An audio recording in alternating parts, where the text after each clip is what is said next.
వడ్లు కొనే దిక్కు లేదు. ప్రైవేట్గా అమ్ముకుంటారు, దోపిడికి గురి అమ్ముకుంటారు పాపం, ఏడ్చుకుంటూ కన్ననీళ్ళు కుక్కుంటారు. చివరికి వస్తే యూరియా సప్లై చేసే తెలివితేటలు లేవానండి. మా గవర్నమెంట్ ఉన్నప్పుడు రైతులు గ్రామాలలో ఒక ఆటో రిక్షాకి డబ్బులు ఇచ్చి 10 బస్తాలు తెచ్చి బాబు అంటే తెచ్చి ఎడ పడేసిపోతుండే వాడు పొలం కాడ. ఇవాళ రైతులు రోజుల తరబడి గంటల తరబడి చెప్పులు పెట్టి, బీఆర్ఎస్ లేకముందు చెప్పుల లైన్లు ఉండే, బీఆర్ఎస్ ఉన్న రోజులు చెప్పుల లైన్లు మాయమైనవి. మళ్ళీ ఇప్పుడు కాంగ్రెస్ రాగానే మళ్ళీ ఇప్పుడు చెప్పుల లైన్లు స్టార్ట్ అయిపోయినాయి వరుస పెట్టి. మళ్ళీ ఇప్పుడు ఏందో యాపో బోపో తెచ్చిండ్రు, అది ఒత్తితే నడచలేదు, పిక్తలేదు. అది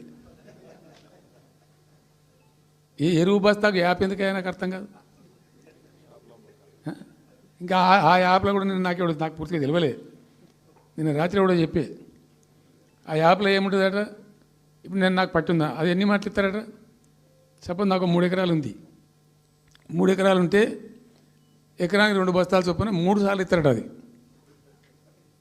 అంటే 3 సార్లు పోవాలి. ఇక యాడికి పోవానో నాకే తెలియదు. ముఠమూల యాపే దొరకదు కాలబెట్టి. అది ఏదైనా చదువుకుని పోరాన్ని పెట్టుకొని విని పట్టుకొని తిప్పలు పడదామంటే కూడా ఆ యాప్ ఒత్తితే ఏం కనబడుతుందట.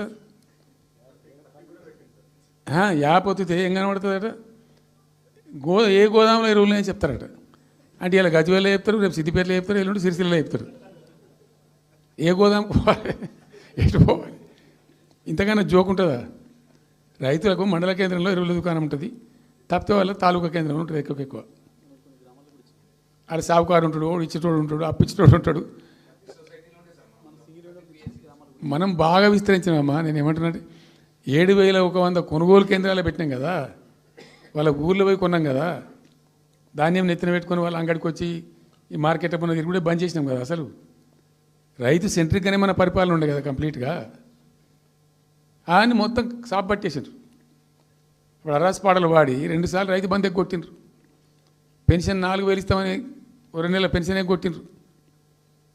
చాలా భయంకరమైనటువంటి పరిస్థితి తీసుకొచ్చిండ్రు రాష్ట్రంలో. ఇంత దిక్కుమాలిన కథ. నిరుద్యోగ భృతి ఇస్తాము, ఇవాళ మొక్కాల ఎన్ని అసలు హామీలు. నిరుద్యోగ భృతి ఇస్తాము, తోక ఇస్తాము, నోటిఫికేషన్లు ఇస్తాము, జాబ్ క్యాలెండర్లు ఇస్తాము, విద్యా భరోసా కార్డు. ఇక వాడు చూసేవాడు అడ్డం పడి అయితే ఓటేసారు జనం. ఇప్పుడు జరిగింది ఏంది, టెంప్ట్ అయిపోయారు. ఏమైందంటే యాక్చువల్లీ ఫ్యాక్ట్ ఏంటంటే ఇదే తెలంగాణ